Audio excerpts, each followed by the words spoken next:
సంవత్సరాల తరబడి ఎన్ని మందులు వాడినా మీ మోకాల నొప్పులు తగ్గట్లేదా? ప్రాణ పెయిన్ క్లినిక్ లో అత్యాధునిక చికిత్స. సాధారణ ఎన్నికలు సమీపిస్తున్న సమయంలో ఉమ్మడి చిత్తూరు జిల్లా పుంగనూరు నియోజకవర్గంలో రాజకీయాలు రసవత్తరంగా మారుతున్నాయి. ముగ్గురు రామచంద్రులు పోటీ చేయనున్నారు. వైసీపీ నుంచి మంత్రి పెద్దిరెడ్డి రామచంద్రారెడ్డి, టీడీపీ తరపున చెల్లా రామచంద్రారెడ్డి అలియాస్ చెల్లాబాబు, భారత చైతన్య యువజన పార్టీ అభ్యర్థిగా బోడె రామచంద్ర యాదవ్ బరిలో దిగుతున్నారు. దీంతో ఇక్కడ బిగ్ ఫైట్ జరగనుంది. ఎన్నికల ప్రచారంలో బీసీవై దూసుకుపోతోంది.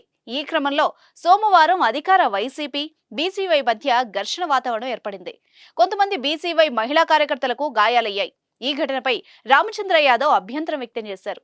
ప్రజల్లో తమకొస్తున్న మద్దతు చూసి వైసీపీ తట్టుకోలేకపోతుందన్నారు. పెద్దిరెడ్డి రామచంద్రారెడ్డిపై ప్రజల్లో వ్యతిరేకత పెరిగిందన్నారు. పుంగనూరు వాసులు ఎన్నికల్లో సరైన గుణపాఠం చెబుతారని రామచంద్ర యాదవ్ చెప్పారు.